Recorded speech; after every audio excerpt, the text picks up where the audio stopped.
નમસ્કાર spark today ન્યૂઝમાં આપનું સ્વાગત છે મિત્રો। આજે 15મી ઓગસ્ટ સ્વતંત્રતા પર્વ અનેક જગ્યાએ દેશપ્રેમ દેશદાસ અને દેશની લાગણી જો બતાવી રહી છે મિત્રો। જોવા મળી રહ્યા છે ધ્વજવંદન થઈ રહ્યું છે। ધ્વજવંદનની સાથે સાથે અલગ અલગ કાર્યક્રમો પણ થઈ રહ્યા છે। કાર્યક્રમોની સાથે સાથે સાંસ્કૃતિક કાર્યક્રમો પણ થઈ રહ્યા છે। દેશ માટેની વફાદારી અને દેશ માટેનો પ્રેમ અનેક લોકો ભારતવાસીઓ ભારત દેશનો પ્રત્યેક એક બાળક પ્રત્યેક એક વ્યક્તિ આજે તેમાં દેશ પ્રેમ દેશની લાગણી જોવા મળી રહી છે। અલગ અલગ જગ્યા પર ધ્વજવંદનના કાર્યક્રમો થઈ રહ્યા છે મિત્રો। ધ્વજવંદન વહેલી સવારે જ આપણે ધ્વજને સલામી આપતા હોઈએ છીએ, ધ્વજનું સન્માન જણાવતા હોઈએ છીએ, પણ આપણને સૌને જાણ થાય કે આ ધ્વજની આપણે કેવી રીતે ધ્વજનો ઉપયોગ કેવી રીતે કરાય, ધ્વજનું અપમાન ન થાય તે અંતર્ગત કયા પ્રકારનું ધ્યાન રાખવું જોઈએ, કેવી રીતે લહેરાવવો જોઈએ, તમામ બધી ડીપલી વસ્તુઓ ચર્ચા કરવા માટે અમારા સ્પાર્ક ટુડે ન્યૂઝના સ્ટુડિયો पर left colonel defence expert Amrulal Makwana sir ji उपस्थित है। सर, स्पार्क टुडे न्यूज़ में आपका बहुत बहुत स्वागत है। धन्यवाद। सर्वप्रथम स्पार्क टुडे न्यूज़ का मैं धन्यवाद प्रकट करता हूं। आज भारतवर्ष स्वतंत्रता का 78वां 78th वर्ष मना रहा है और भारतवर्ष के अंदर हर जगह पे घर घर तिरंगा, हर घर तिरंगा। जिस प्रकार से तिरंगा का एक प्रवाह और एक प्रकार का जो लहर चल रही है पूरे भारत के अंदर कि घर घर, हर ऑफिस, हर गाड़ी, हर तमाम जगह पे तिरंगा लहरा रहा है, तो मुझे ऐसा लगा कि आज कुछ तिरंगा के बारे में कुछ रोचक जानकारी बताई जाए दर्शकों को। तो सर्वप्रथम थोड़ा सा मैं पीछे जाना चाहूँगा कि ये तिरंगा देश की शान है। आन बान शान के लिए लाखों लोगों ने कुर्बानियाँ दी है। ऐसे ही आज ये पर्व हम नहीं मना रहे, ये सारा क्रेडिट उन लोगों को जाता है जिन लोगों ने आज़ादी की लड़ाई के लिए अपनी जान कुर्बान कर दी है, जान को बलिदान कर दिया है।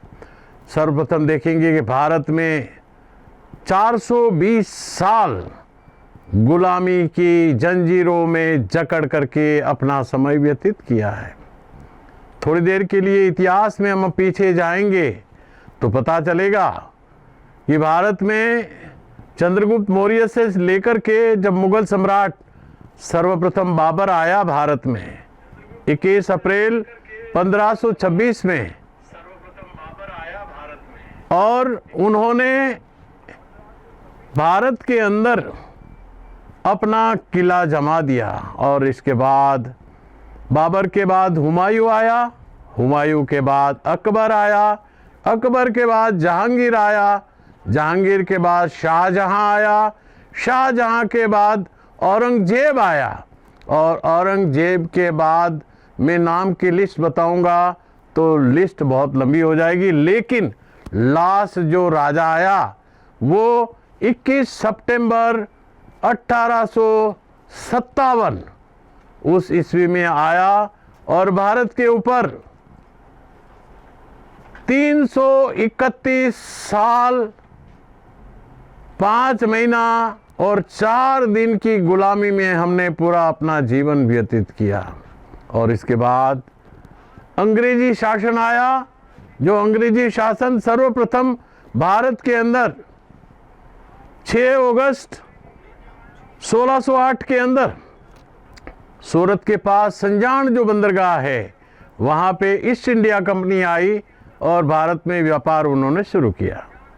और 1757 में कलकत्ता के अंदर प्लासी की जो लड़ाई हुई, उस लड़ाई के अंदर अंग्रेज़ों ने पहली विजय प्राप्त करी और धीरे धीरे धीरे करके भारत के अंदर पैर पसारना शुरू किया।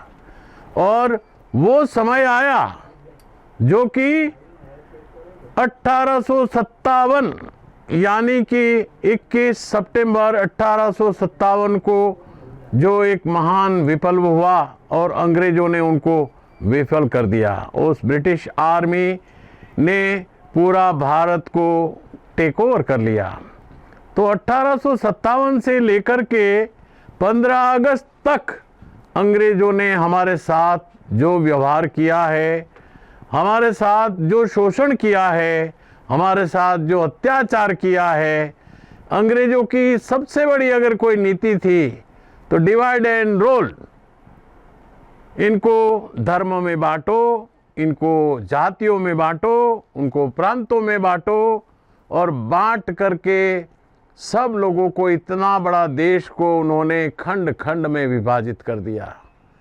अंग्रेज भारत छोड़ने के लिए 15 अगस्त 1947 को विवश हो गए और उस समय छोड़ने से पहले भारत एक अखंड भारत था, लेकिन उस अखंड भारत को इन्होंने डिवाइड एंड रूल के अनुसार सर्वप्रथम 1904 में नेपाल, जो हमारा पड़ोसी मुल्क है जहाँ पे 83% हिंदू है, हिंदू राष्ट्र है, उनको तोड़ने का कोशिश किया। सबसे पहले भारत के एक अंग को उनसे अलग कर दिया। लेकिन उससे पहले मैं एक बात बताना भूल गया, वो भूल है कि 1876 के अंदर अफगानिस्तान भारत का एक अभिन्न अंग था, भारत राष्ट्र के अंदर शामिल था। उनको अलग करने का कार्य अगर किसी ने किया है तो अंग्रेजों ने किया है। अंग्रेजों ने अफगानिस्तान को भारत के अखंड भाग से अलग कर दिया, फिर नेपाल को अलग कर दिया और इसके बाद 1906 के अंदर जो भूटान प्रांत है उसके पास वाला ही पड़ोसी देश, वहाँ भी हिंदुओं की आबादी इतनी ज़्यादा है, उनको भी खंडित करके भारत से अलग कर दिया। 1907 के अंदर जो चीन का जो प्रांत था तिबेट जिसकी राजधानी लासा है, वो तिबेट को भी भारत से अलग करके छोड़ दिया। और इसके बाद धीरे धीरे करके जितने भी पड़ोसी राष्ट्र थे, हम सबसे पहले जाएंगे श्रीलंका के अंदर। 1935 के अंदर श्रीलंका को खंडित करते हुए भारत के अभिन्न अंग से उसको अलग करवा दिया। ये सब अंग्रेजों की रणनीति थी, उनकी चाल थी। और 1937 में उन्होंने म्यांमार यानी कि उस समय का जो बर्मा था, बर्मा को भी अलग कर दिया। और धीरे धीरे करके वो समय आ गया जब भारत और पाकिस्तान का पार्टीशन हुआ। 14 अगस्त जो मोहम्मद जीना है, वो जीना वहाँ के वजीर आजम बने और उनको भारत और पाकिस्तान दोनों यानी कि साथ जाने से पहले अंग्रेज़ों ने तकरीबन 200 साल भारत के ऊपर शासन किया, लेकिन ऑफिशियली 90 ईयर्स शासन किया। और उस शासन के दौरान भारत के अखंड भारत को 7 टुकड़ों में बांटा और वो 1947-48 की लड़ाई छिड़ गई। उस लड़ाई छिड़ने के पीछे का कारण बहुत ज़बरदस्त था। कारण कि आज़ादी से पहले 2 राज्य रजवाड़े ऐसे थे, एक रजवाड़ा था जम्मू एंड कश्मीर और दूसरा था जूनागढ़ के। अंग्रेज़ों के कहने के मुताबिक लॉर्ड माउंटबेटन ने बोला कि जहां आप मिलना चाहते हो वहां मिल सकते हो, लेकिन उन्होंने अपनी रणनीति और चाल चली। और राजा हरि सिंह जो हिंदू राजा था और उसकी जो सेना थी वो मुस्लिम सेना थी, तो उन्होंने बगावत कर दी। उनकी जो बटालियनें थी उनके विरोध, उनके खिलाफ मारना शुरू कर दिया और श्रीनगर बारामूला तक उनका कब्जा कर लिया। तब जाकर के उन्होंने भारत के प्रधानमंत्री और भारत के गृह मंत्री सरदार वल्लभ भाई पटेल से कांटेक्ट किया कि हमें यहाँ से बचाइए।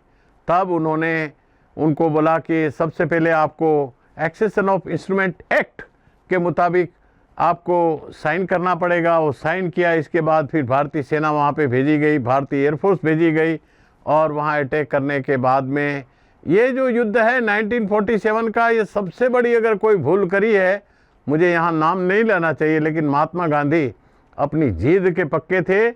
उन्होंने पाकिस्तान को 55 करोड़ रुपया दिया। उस जमाने में भारत का 1947 में 1 रुपया अमेरिका के डॉलर से 5 टाइम्स था और उस समय 55 करोड़ रुपया जिन्ना को दिया।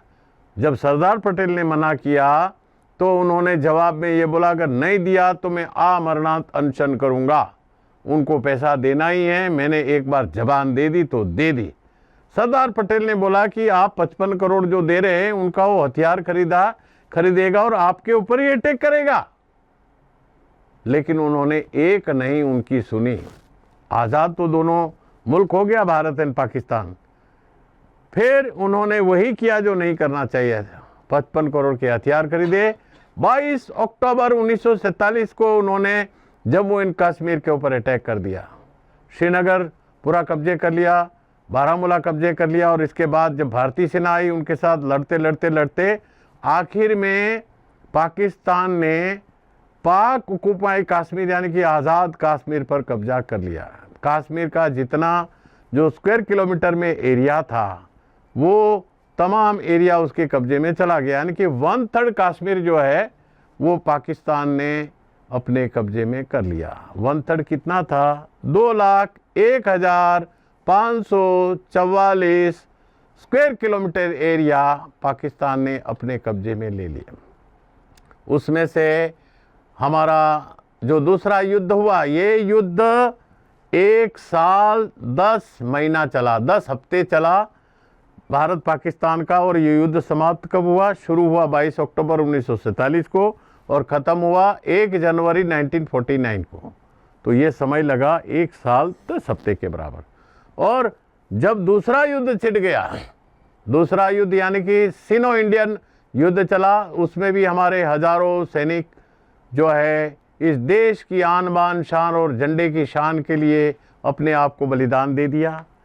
सिनो इंडियन वॉर जब स्टार्ट हुआ 1962, उस समय भी ये युद्ध जो है 20 अक्टूबर 1962 में शुरू हुआ और 21 नवंबर 1962 में ख़त्म हुआ, यानी कि 1 महीना 1 दिन ये युद्ध चला।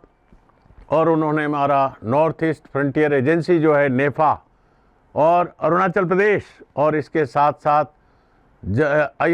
साथ लेह लद्दाख के ऊपर उन्होंने अटैक किया।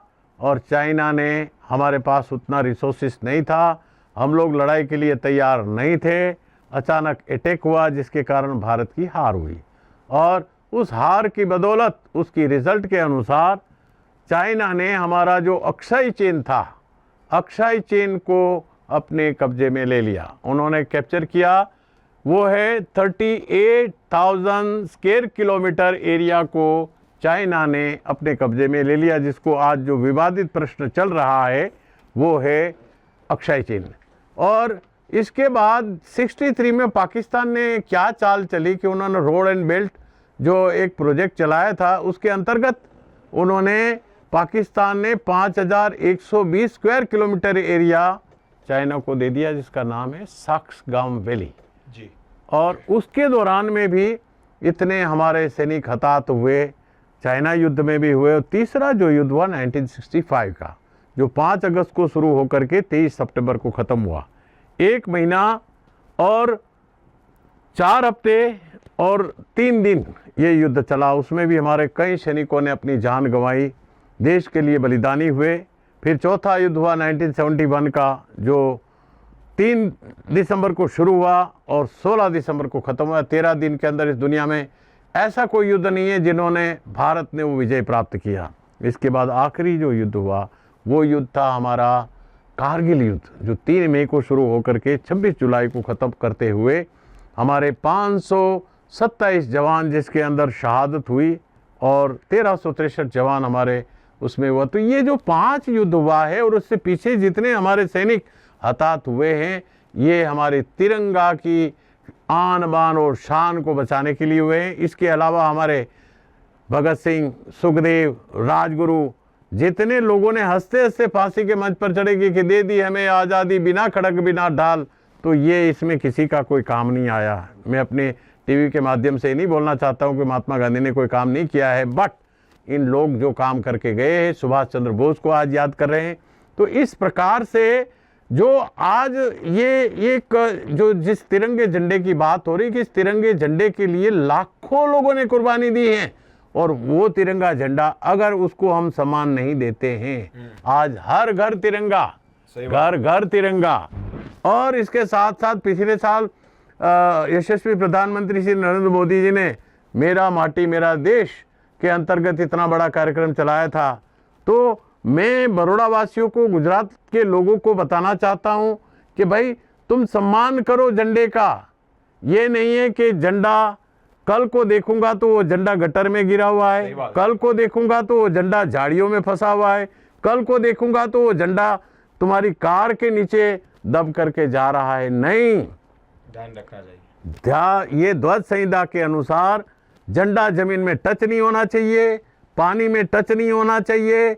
झंडे के लिए लाखों लोगों ने कुर्बानी दी है, तो वो चीज़ हमेशा हमें याद रखना चाहिए। और ये जो तिरंगा झंडा है, ये 15 अगस्त को मैंने आज स्कूल में गया था, वहाँ पे 2 स्कूल का मैं विजिट करके आया हूँ, नाम नहीं लूँगा स्कूलों का, लेकिन उन लोगों को पता ही नहीं है कि झंडा, भाई 15 अगस्त को में आज़ादी मिली तो अंग्रेजों का झंडा उतार करके हमारा झंडा नीचे से ऊपर को जाएगा, उन्होंने पहले से ऊपर बांध रखा है। This is not unfurling ceremony, this is flag hoisting ceremony. Hoisting का मतलब है नीचे से ऊपर को जाना, होस्ट करना। 26 जनवरी को झंडा ऊपर ही बंधा रहेगा और वहीं से उसको फहराया जाएगा, जिसको बोलते हैं अनफर्लिंग सेरेमनी। तो ये बहुत सारे लोगों को पता नहीं है, इस चीज का ध्यान रखना है। इस चीज को सारे लोग ध्यान रखेंगे। अभी कई बार आपके मन में सवाल आएगा कि झंडा कौन लगाएगा गाड़ी में, तो इनके लिए आपका फ्लैग कोड ऑफ इंडिया 2002 के अंदर लिखा हुआ है कि मात्र और मात्र इन लोगों को ही अधिकार है, भारत के राष्ट्रपति, भारत के उपराष्ट्रपति, भारत के प्रधानमंत्री, केंद्रीय मंत्री, इसके बाद सारे स्टेट के चीफ मिनिस्टर, केंद्रीय मंत्री, गवर्नर्स, उपराज्यपाल, लोकसभा के अध्यक्ष, राज्यसभा के सभापति, इसके अलावा सुप्रीम कोर्ट के मुख्य न्यायाधीश, सुप्रीम कोर्ट के तमाम जज, हाई कोर्ट के मुख्य जज, इसके अलावा कोई भी भारत का नागरिक अपनी गाड़ी में झंडा नहीं लगा सकता है। ये फ्लैग कोड ऑफ कंडक्ट बोल रहा है। तो बहुत महत्वनी बाबत, वेरी नाइस सर। अभी कोई आम आदमी ऐसा बोल सकता है कि झंडा हमारे गाड़ी में लगाना है, तो कोई दिन पर्टिकुलर ऐसा कोई चुना गया, ऐसा कुछ नहीं, कोई फ्लैग, फिर उसमें अमेंडमेंट निकालना पड़ेगा। देखिए अभी जो 2022 दिसंबर में अमेंडमेंट हुआ है, उसमें 2 चीज़ें आई। सबसे पहले जिंदाल ने बोला था, पहले क्या था कि ओनली शिक्षण संस्थाओं में झंडा लगा सकते हैं, गवर्नमेंट संस्थाओं में झंडा लगा सकते हैं, लेकिन फैक्ट्रियों में झंडा नहीं लगा सकते हैं। तो जिंदाल ने पीआईएल डाली और पीआईएल का जो जवाब है 10 साल के बाद मिला कि ठीक है आप झंडा लगा सकते हैं, लेकिन उनका सम्मान आपको प्रॉपर तरीके से करना पड़ेगा। आज कई फैक्ट्रियों के अंदर मैं देख रहा हूं, जो मल्टीनेशनल कंपनियां हैं, भारत का तिरंगा जब से सबसे ऊंचा रहेगा, कंपनी का झंडा नीचे होगा। मल्टीनेशनल कंपनी चाइना है, अमेरिका है, फ्रांस है, ऑस्ट्रेलिया है, जर्मनी है, उनका झंडा हमेशा नीचा ही रहेगा। आधे से ज़्यादा लोग को पता नहीं है, कंपनियों के अंदर जो जद फहराते हैं, अपना तिरंगा को नीचे लगा करके ये लोग अपनी कंपनी का झंडा ऊंचा लगाते हैं। ये सरासर अपमान है झंडे का, और उसके लिए ध्वज संहिता पार्ट 2 में लिखा हुआ है कि अगर ऐसा कोई अपमान करता है झंडे का तो उनको 3 से 5 साल की सजा का प्रावधान है। Police non bailable warrant issue करेगा, उसको पकड़ के जेल में डाल देगी। बैलेंस ना मिले, बैलेंस नहीं मिलती जी। तो ये जो तरीका है। दूसरा, झंडे का ये सामान जो मैंने बताया कि कौन लगा सकता है, और इसके बाद झंडा टूट गया, फूट गया या डिस्कलर हो गया, क्या डिस्पोजल है उसका? डिस्पोजल ये है कि ऐसे झंडों को आप अपना इकट्ठा करें और उसको जो है जमीन में 3 फीट का गड्ढा गहरा खोदे और उसके अंदर उसको दबा दिया जाए। और दूसरा तरीका यह है कि अनजान जगह, जहां आपको कोई देख नहीं रहा है, उस जगह पे झंडे को ले जा करके उनको आग लगा करके डिस्ट्रॉय किया जाए। ये 2 तरीका है झंडे को इस तरीके से करने का। अनुसन्मान जळवाय। मित्रों, 15મી ઓગસ્ટ સ્વતંત્રતા પર્વ, કયા પ્રકારનું ધ્વજનું આપણે ધ્યાન રાખવું જોઈએ, મહત્વપૂર્ણ બાબત છે। ક્યારેક ક્યારેક આપણી એક ગેરમાન્યતા હોય છે કે આપણે બધી જ જગ્યાએ ઝંડો લટકાવી શકીએ, ઝંડો લહેરાવી શકીએ, તેને સન્માન આપી શકીએ, પરંતુ મિત્રો આ માહિતી સાંભળવા જેવી સચોટ માહિતી હતી। કંપનીઓમાં તિરંગો લહેરાવો 15મી ઓગસ્ટ 26મી જાન્યુઆરી તો લહેરાવાય જ, પરંતુ સાથે સાથે ક્યારે ન લહેરાવો જોઈએ, ક્યારે લહેરાવો જોઈએ, તેનું સન્માન કઈ રીતે જાળવવું જોઈએ, તે અંતર્ગત તમામ માહિતી આપવામાં આવી છે। મિત્રો, આવી અલગ અલગ પ્રસંગ, અલગ અલગ ધાર્મિક દિવસે, અલગ અલગ સામાજિક દિવસે, સાંસ્કૃતિક કાર્યક્રમો, તમામ વસ્તુ અમે તમારી સુધી મહત્ત્વની જે બાબતો છે તમારી સુધી લાવતા રહીએ છીએ। આવી તમામ અપડેટ, ધ્વજનું સન્માન જાળવવું એ આપણી સૌની પરમ પવિત્ર ફરજ છે। ઉપરથી જ ફ્લેગ હોસ્ટિંગ એટલે કે ઉપર થી જ સન્માન થઈ જાય તેવું જરૂર નથી. એની પ્રક્રિયા બતાવી, એની નીતિ રીતિ બતાવી કે આ પ્રમાણે નીચેથી ઉપર લઈ જવામાં આવે છે, પછી ત્યાં ઉપર ફરકાવવામાં આવે છે. મિત્રો, આવા તમામ કાર્યક્રમો, આવી તમામ ઇન્ફોર્મેશન અમારી સાથે મહાનુભાવો ઉપસ્થિત થતા હોય છે અને તે લોકો તમને પીરસતા હોય છે. આવા તમામ કાર્યક્રમો, આવી તમામ અપડેટ જોવા માટે અમારી સાથે એટલે કે સ્પાર્ક ટુડે ન્યૂઝ સાથે જોડાયેલા રહો. કેમેરામેન નિખિલ સાથે હું બિરેન, સ્પાર્ક ટુડે ન્યૂઝ.